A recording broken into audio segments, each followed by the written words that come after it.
여러분 안녕하십니까? 인사이트 영작 기저자 조보환 선생입니다. 오늘 우리가 함께 학습할 내용은 인사이트 영작 초급 1 제5강 실전문형이 되겠습니다. 늘 말씀드렸듯 실전문형은 길잡이 문장을 먼저 학습하고 난 후 공부하는 게 아주 효과적이다 라는 말씀을 다시 한번 강조드립니다. 그러면 본격적으로 시작해 보겠습니다. 퀘션 넘버 1. 다양한 소설이 그에게 신비로운 세계를 소개한다. 어휘 공부하겠습니다. 다양한 신비로운 세계 A에게 B를 소개하다. 분석 대상을 볼까요? 다양한 소설이 그에게 신비로운 세계를 소개한다. 영어 실력이 어느 정도 되는 사람도 이 문장을 보면 소개하다라는 동사가 그에게 간접 목적어, 신비로운 세계를 직접 목적어, 옳지, 이거 사용식 문장이구나, 그렇게 생각하기 쉽습니다. 그런데 안타깝게도 introduce라는 동사는 절대 사용식으로 쓰일 수 없는 동사입니다. 그럼 우리가 학습할 내용은 이미 길이 나와 있는 거죠. introduce처럼 사용식으로 절대 쓰일 수 없는 게 뭐냐, 그걸 한번 공부해 봐야 되는데 주어진 자료를 통해서 학습해 보도록 하겠습니다. 이 문장의 동사 표현은 영락없이 사용식 동사로 보인다는 거죠. 왜냐하면 A, 그에게 간접 목적어, B, 신비로운 세계, 직접 목적어, 이게 잘 어울려 보이는데 사실은 사형식으로 쓰일 수 없는 거다. 그래서 영어에서 이렇게 한국인의 입장에서 사형식 동사로 혼동하기 쉬운 동사들을 딱 보니까 오브와 결합하는 게 두 가지가 있습니다. 플러스의 오브, 마이너스의 오브, 그리고 공급동사라는 것도 있어요. 차례차례로 자료를 통해서 공부하겠습니다. 통지고발 확신의 뜻을 지니면서 플러스 개념으로 작동하는 동사들이 있는데 이것들도 잘못하면 사형식으로 착각하기 쉽다. inform이라는 동사가 두 번째 나와 있는데 inform A of B, 그러면 A에게 B를 통보하다. 누구누구에게 무엇을 딱 맞아 떨어지지 않습니까? 그 다음에 나와 있는 동사 deprive라는 건 deprive A of B, 그러면 A에게서 B를 빼앗다 이런 말인데, 박탈하다 그런 말인데, 통보하는 것은 A에게 B를 알려주니까 플러스의 개념이고 빼앗는 것은 A한테서 B를 뺏어가니까 마이너스의 개념 아닙니까? 그래서 그렇게 정리된 것입니다. 공급동사도 이 분야에서 힘께나 쓰는 막강한 녀석입니다. 거기 나와 있는 것처럼 provide A with B, A는 전달받는 쪽, B는 전달되는 대상, 이렇게 쓰일 땐 with인데 B와 A의 순서가 맞바뀌면 provide는 for, 물론 to를 써도 되지만 for를 우선시합니다. 다른 공급동사 supply, furnish도 동일한 어법으로 작동한다는 것이죠. 우리가 공부했던 출발점은 뭐냐? 소개하다였습니다. 한국인의 입장에서 보면 영락없이 사용식 동사로 혼동하기 쉽다. 그 점을 유념했어야 됐었죠. 번역 내보겠습니다. 예문 먼저 보겠습니다. 그래서 explain이라는 것도 사용식으로 쓰일 수 없기 때문에 the very poor가 앞으로 나오고 the best medical care가 뒤로 가는 것은 존재하지 않는다. 항상 이렇게 삼형식으로 처리해야 된다. 두 번째 예문에는 inform A of B가 나와 있죠. 말씀드렸습니다. 세 번째 예문에는 provide B for A. 물론 A와 B의 위치가 바꾸면 provide A with B로 정리가 되겠죠. 사형식으로 혼동하기 쉬운 동사들 꼭 정리를 해놓아야 될 영어의 학습 영역 중 하나입니다. 번역 내보겠습니다. A variety of novels introduce a mysterious world to him. 반드시 to him으로 가야 된다는 거죠. 다음 문장으로 넘어갑니다. 퀘션 넘버 2. 사람들은 그의 아버지가 인류 소설가였다고 말한다. 만만치 않습니다. 난이도가 높은 문장입니다. 어휘에 먼저 봅니다. 인류 소설가. 분석 대상을 볼까요? 사람들은 그의 아버지가 인류 소설가였다고 말한다. 결론부터 여러분에게 말씀드리겠습니다. 사람들은 말한다 라는 것을 it is said that 어쩌고 저쩌고 이런 문장 구조로 처리하면 매우 품격 있는 문장이라고 말씀드렸습니다. 여러분은 그런 문장이 탄생하게 된 이론적 배경을 이해하고 계십니까? 내가 여러분에게 아주 무거운 질문을 던졌습니다. 또 하나, 거기에 보면 말하다라는 동사는 말할 것도 없이 시제가 현재입니다. 그런데 인류 소설가였다 그럴 때 소설가였다라는 시제는 과거입니다. 그래서 말하다보다 소설가였다가 선행시자라고 말합니다. 먼저 일어난 일이니까. 그래서 어쨌든 영어적으로 이런저런 이유 때문에 소설가였다라는 부분을 투부정사로 전환하게 되면 반드시 완료 부정사를 쓰셔야 됩니다. 내가 이렇게 말씀드리는데 그 내용이 정확하게 이해되는지 스스로에게 물어보시기 바랍니다. 만일 그런 내용이 잘 이해가 안 된다면 내가 여러분에게 간곡하게 이런 조언을 드리고 싶습니다. 길잡이 문장 2번의 문제를 다시 한번 들어보는 게 좋겠다. 그렇게 들어보고 난 다음에도 내가 던졌던 그런 질문에 대한 해답이 명료하게 정리가 되지 않는다면 뭐 다소 귀찮을지 모르겠지만 구독자로 등록을 하시고 난 다음에 내가 알려드린 이메일 주소로 저에게 질문을 보내주시기 바랍니다. 성심성의껏 답변 드리겠습니다. 그래도 잘 이해가 안 되면 뭐 휴대폰을 이용해서 설명을 드릴 수도 있고, 그래도 안 되면 면대면으로 만나서 직접 설명을 드리겠습니다. 질문은 학습 내용에 국한되지 말고 영어의 모든 영역과 관련돼서 질문하셔도 됩니다. 나의 조언을 듣고 길잡이 문장 2번을 한 번 더 공부하셨다 그러면 내가 지금 보여드리는 이런 자료도 충분히 이해가 되실 테고, 또 다른 자료도 충분히 이해가 되실 테고, 그 결과물로서 이런 문장도, 번역의 문장도 His father is said to have been a top class novelist. 그럴 때 to have been이라는 게 어떤 이유 때문에 이렇게 등장했느냐, 이걸 꼭 이해하시면 좋겠습니다. 물론 난이도가 아주 높은 문장이면 틀림없습니다. 여러분이 그렇게 해주실 걸로 알고, 그리고 또 의문이 생기는 부분에 대해서는 제가 조언 드린 대로 적극적으로 질문해 주실 걸로 알고 다음 문장으로 넘어가겠습니다. 퀘스천 넘버 3. K가 소설에 너무 집착해 그의 의무를 소홀히 한다. 얼른 어휘 공부하겠습니다. 뭐뭐에 집착하다, 조금 난이도가 높은 동사인데요. 의무, 무엇을 소홀히 하다. 분석 대상 봅시다. K가 소설에 너무 집착해 그의 의무를 소홀히 한다. 여러분, 분석 대상을 우리가 따로 보는 이유는 뭐냐면 그렇게 등장한 한국어 문장 속에서 영어 문장 구조를 포착할 수 있어야 된다. 그 능력이 영어로 글 쓰는 능력의 처음이자 끝이다. 이렇게 강조해도 결코 지나치지 않습니다.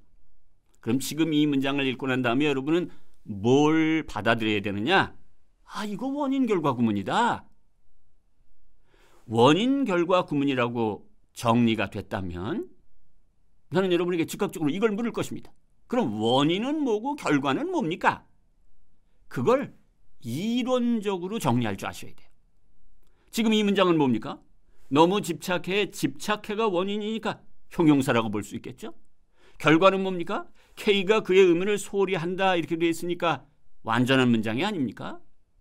원인이 형용사고 완전한 문장의 결과다. 이건 쏘댓 구문밖에 없는 겁니다. 자료를 통해서 말씀드리겠습니다. 이 문장은 원인이 형용사고 결과가 완전한 문장이다. 이런 경우라면 쏘댓 구문이 정말 딱 알맞은 유일한 선택이다. 왜 그러냐면 쏘댓 구문은 원인을 쏘댓 사이에 집어넣습니다. 그런데 그 원인이 형용사나 부사입니다. 결과를 대 다음에 연결하는데 그 결과가 완전한 문장입니다. 그래서 쏘댓 구문을 완전히 이해했다, 그리고 손 털 게 아니라 서치댓 구문을 항상 같이 공부해야 됩니다. 왜냐하면 서치댓 구문은 내용도 똑같고 구조도 똑같고, 그런데 다만 서치댓 구문은 원인이 명사가 중심어다. 그 점만 알고 있으면 완벽하게 이해한 것이 됩니다. 자, 그러면 한번 볼까요? 그 다음을. K is so obsessed with novels that he neglects his obligation. 원인으로 obsessed를 어떻게 처리했습니까? so obsessed로. 결과의 완전한 문장은 어떻게 처리했습니까? that 다음에. 원인 결과 구문은 원인이 뭐고 결과가 뭐다라는 걸 잡아내고 난 다음에 그걸 이론적으로 정리하는 힘을 가져야 된다. 그리고 난 다음에 그 이론에 맞는 도구를 찾는 것이 되겠죠. 다음 문장으로 넘어가겠습니다. 퀘스천 넘버 4. 아내는 그를 중독자라고 부른다. 만만치 않네요, 내용이. 어쨌든 어휘 보겠습니다. 중독자, 애를 빌어 부르다. 얼른 분석 대상을 불러볼까요? 나와라. 그를 중독자라고 부른다. 여러분 조금 아까 문장에서는 so that 구문을 얘기할 때는 굳이 말하자면 우리가 영어 이론을 다루었다 이렇게 본다면 그 이론만큼이나 한국어에서 영어 문장 구조를 잘 건져 올리게 도움을 주는 도구가 어법이라고 그랬죠. 동사 어법 중에서 1인자는 동사 A as B입니다. 진짜 많습니다. 좀 심하게 말씀드리면 모든 동사가 동사 A as B 어법이 돼요. 그런데 그 중에 좀 조심해야 될 게 있다. A를 B로 생각한다. 그럴 때는 think A as B가 아니라 think of A as B입니다. A를 B로 부르다 할 때는 call A as B가 아니라 call A, B다. 그럼 이제 왜 분석 대상에 올렸는지 정확하게 감이 오죠? 그 다음 보겠습니다. 다양한 동사 A as B 어법이 왕성하게 활동한다. 뭐 모든 동사에 해당되니까요. 그런데 call은 call A, B 어법으로만 활동하기 때문에 조심해야 됩니다. 한국 사람이 그 중간에다가 A as B라고 쓰는 것을 내가 한두 번 본 게 아니기 때문입니다. 다음을 보겠습니다. She calls him an addict. calls him as 영어 아닙니다. 다음 문장으로 넘어가겠습니다. Question number 5.